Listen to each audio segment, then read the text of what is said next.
What? There's another one of these? Oh boy, are they stretching themselves thin by making a second one, I tell you what.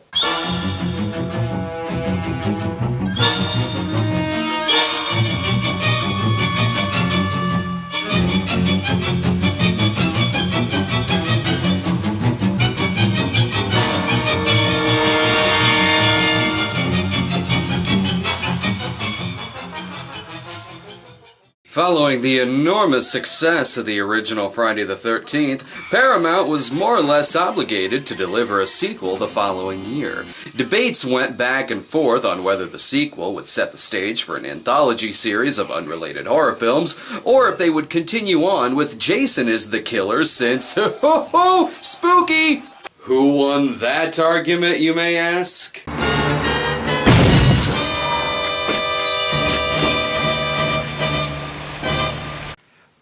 Well, that's a bad example because that's not technically Jason, but you catch my drift. So from We're Secretly Embarrassed That This Is a Hit Franchise Studios, we have Friday the 13th Part 2. We now go live to Steve Urkel's street. Came the rain and washed the spider out. Georgie, down here, Georgie.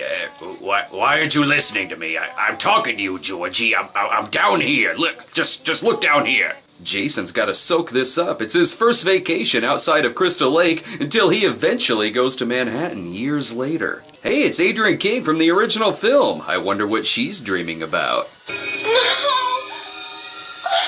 Cut your hair! Cut it, partner! Yikes, what a fucking nightmare. In case you forgot the original film, which, again, was only released 1 year prior to this, we'll just sum it all up for you. Good thing she's dreaming about the first film. If she were having the recurring dream about giving a lecture with no clothes on, that might be confusing to the audience.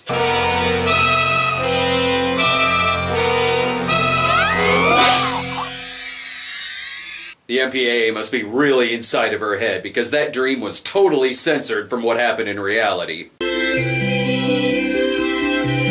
Wait a minute, that's not the Twin Peaks-ish music. This was that time in the 80s when we could get sued by our dreams not having the proper music rights.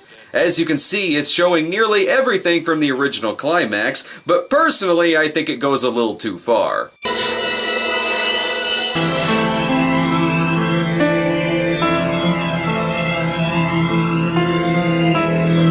Okay, it didn't actually show that. I just like it whenever I see ending credits. This scene is interesting because it implies that Jason learned the name of the woman who killed his mom and tracked her down in a completely different city, proving that even Jason Voorhees occasionally needs help from the white pages.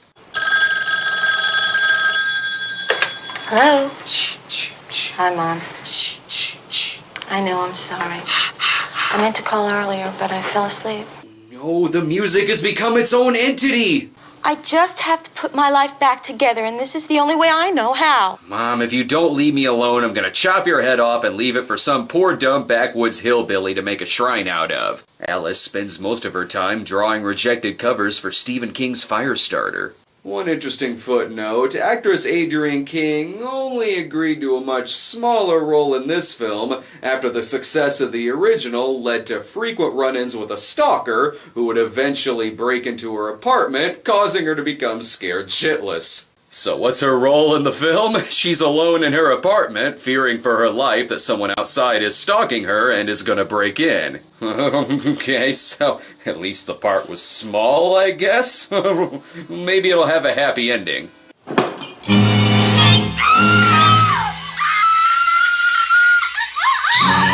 So Jason carried his mom's head from Crystal Lake to Alice's apartment?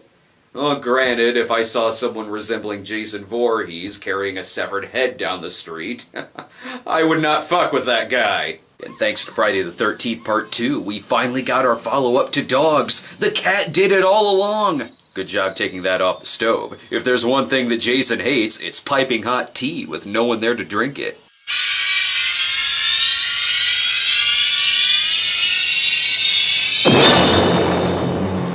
Whoa, is this setting the tone? There's gonna be explosions out the ass in this film! We thought we'd go ahead and tell you that Adrienne King is in this, even though you won't be seeing her for the rest of the film. Boy, Crystal Lake has grown since the last time we saw it. I hear their Exxon now has a Donkey Kong 3 that not many people are playing. Hey, Teddy buddy!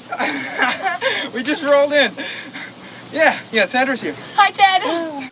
Ooh, Sandra was in School Spirit with Tom Nolan, who was in Fast Times at Ridgemont High with Jennifer Jason Leigh, who was in the Cut with Kevin Bacon. God damn it, I'm good. And crap, I probably could have used the first film again. Hey, look who's back! They didn't believe me. You're all doomed. You're all doomed. Well, maybe if you didn't take a shit in the pantry like last time, they'd start believing you. Or if you just put it like this, hey, anytime someone shows up at this location, they're brutally murdered. Here's some newspaper clippings to support that, okay? Alright, like a normal person. Of course, this time around, with Pamela Voorhees dead, he mainly just warns people about unwanted towing. Welcome to God's country. Asshole. Meanwhile, in central Illinois... We'll probably all get a brownie badge to wear if we survive. If we survive? Because it's a slasher film, so the term survive ironically goes both ways. Weird, that's not the sign from the original film. Someone came and created a whole new sign and just left it. Plus, Camp Crystal Lake just doesn't have the same ring to it. Okay, I now call to order this meeting of the Ed Begley Jr. Society. I could make a reference to Mac and me by implying the guy is about to fall off a cliff, but say, Everyone is here as part of a camp counselor training program, which, considering it's already summer, they'll be ready just in time for Halloween! Being a counselor isn't the gravy summer job everybody thinks it is. The truth is that half of you will end up with poison ivy or murdered. Funny how he mentions survival and the survivor shows up. Pfft, just another straight-laced, prudish, virginal, conservative slasher movie survivor. Or, wait, she takes her top off, is late for work, and is sleeping with her boss? Well, this movie isn't following the rules. Anyway, you were saying? Among other things, this is bear country. And contrary to what everybody hears, bears are dangerous. Okay. Why has Jason never fought a bear?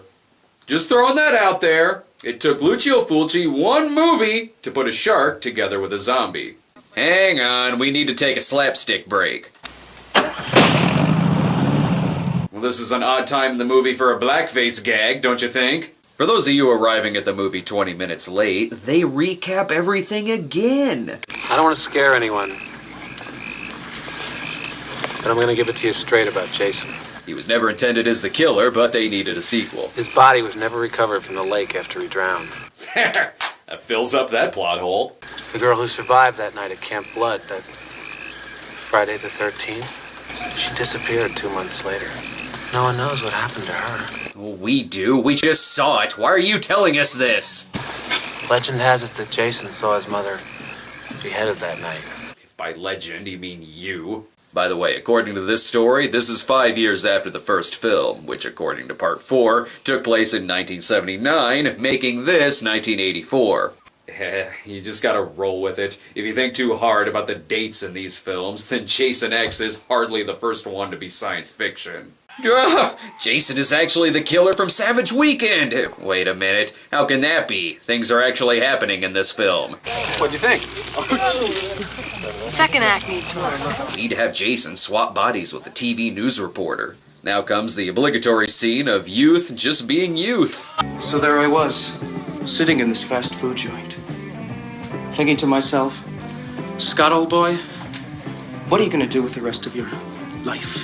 Okay, just because people complain about too much teen sex in these movies doesn't mean you have to replace it with a guy fucking a dog. But there's always room for dancing. No way!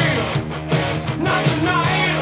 No way! Uh-oh, turns out the killer is... Henry Fonda?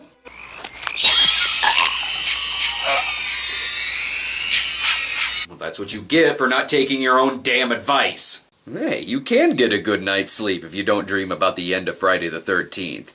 Ooh, boy, are you fucked. Jason is a cat person. And then he cooked her. Muffin? Here, girl. Muffin. Actually, he just gave the dog to a much more mature owner who isn't going to name their pet Muffin. Someone get this off the set. Everyone thinks Jason uses one of these, but he never does. I gotta say, this new Meatballs film is a step up from the Paul Rubens one. What's green and red and goes 100 miles an hour? What? Frog in a blender. That wasn't fun. Dear Friday the 13th Part 2, I am deeply offended at your animal cruelty jokes. I own several frogs and lizards, and it horrifies me beyond belief that you have trivialized the idea of them being murdered by a blender. I sincerely,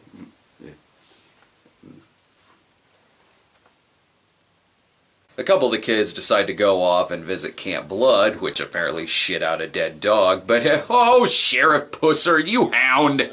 You're not even gonna reprimand him? No punishment? Hey, come on, we bumped off Crazy Ralph with barbed wire. He won't be bothering anyone else again. What more do you want from us? Maybe those kids are right. If I sneak into Camp Blood, maybe I too could get some serious underage poon. Ugh, this Camp Crystal Lake is a mess. Someone should really buy it and spend a week fixing up the place. What's the worst that could happen? It's nice that in 5 years someone came along and made it look even shittier than it did in the first film.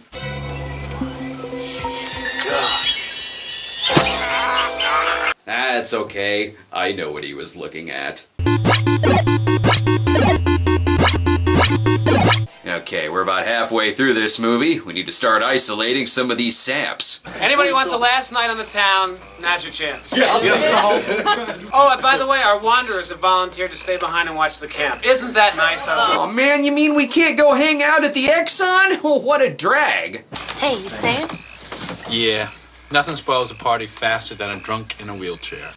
You mean the opposite of that happens. Hell roller, hello. Funny how those going off to party and drink themselves silly aren't the ones to die. What? It's like all these movies aren't the same fucking movie. Well, look at it like this. Jason was probably aware that they're all gonna die in a drunk driving accident. Such lovely landscaping. Full moon in the sky, tits on the beach, foreplay. Don't wear yourself out. You want to wrestle? Come with me. Oh shit, nude arm wrestling by the fire. I can't wait. I only want your fingers. I would say that's what she said, but people who constantly use that phrase should be shot. What do you want to play for?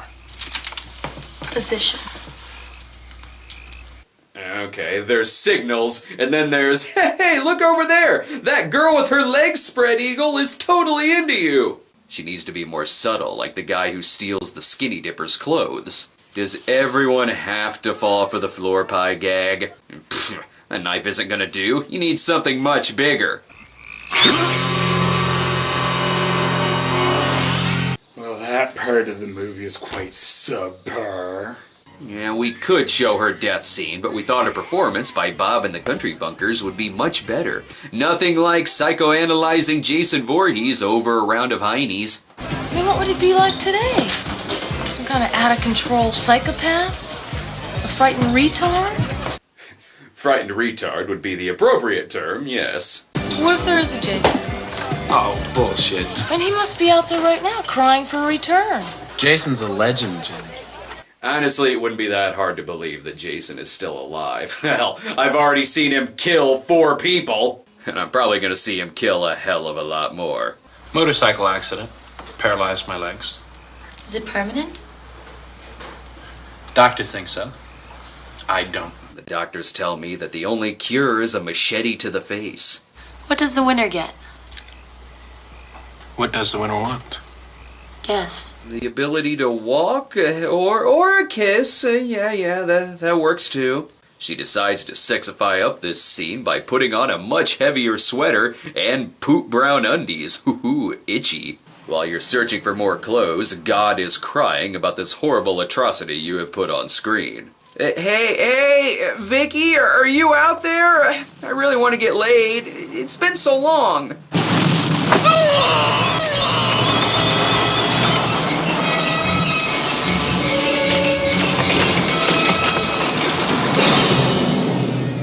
Look at it like this. Your doctor was right. Fuck this mask. Jason needs something more convenient, like a potato sack. There you go, MPAA. This one's for you.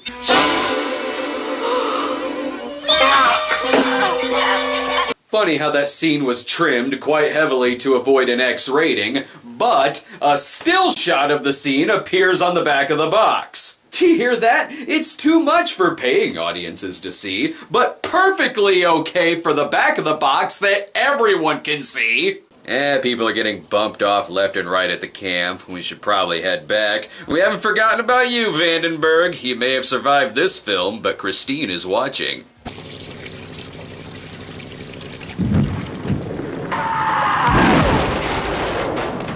Okay, we get it. Jason probably looks a small fraction like that mask. And when are we gonna see the hockey mask? Sandra.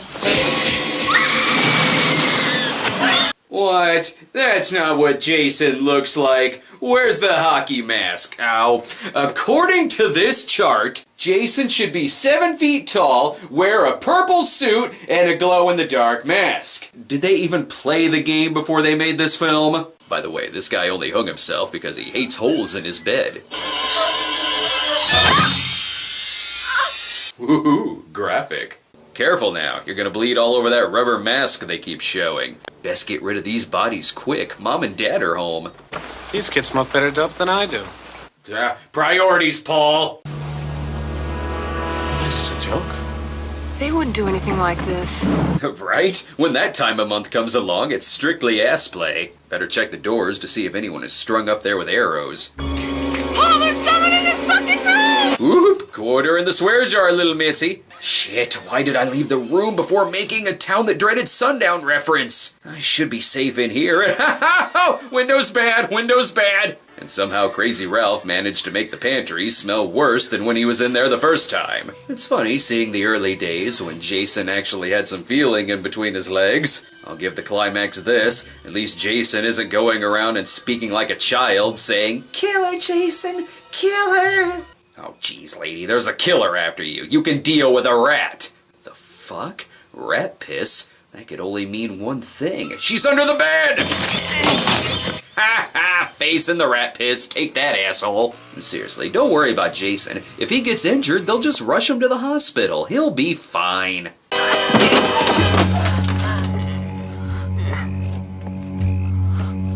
Now stab him in the fucking back.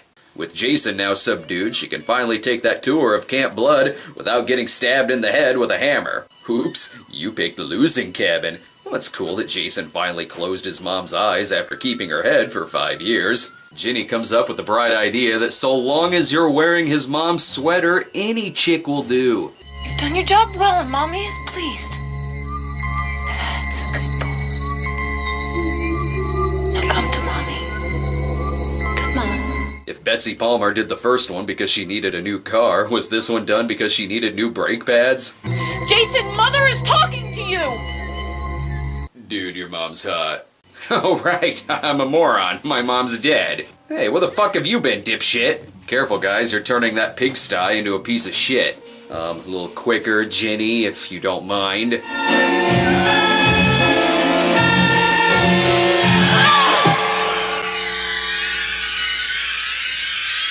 Severing Jason's shoulder, his one weakness. Oh, and Paul, I was right about Jason existing. You owe me $2 and a bottle of Coors. I really should have bet more on that. For those wondering, it keeps going to tie up all the loose ends.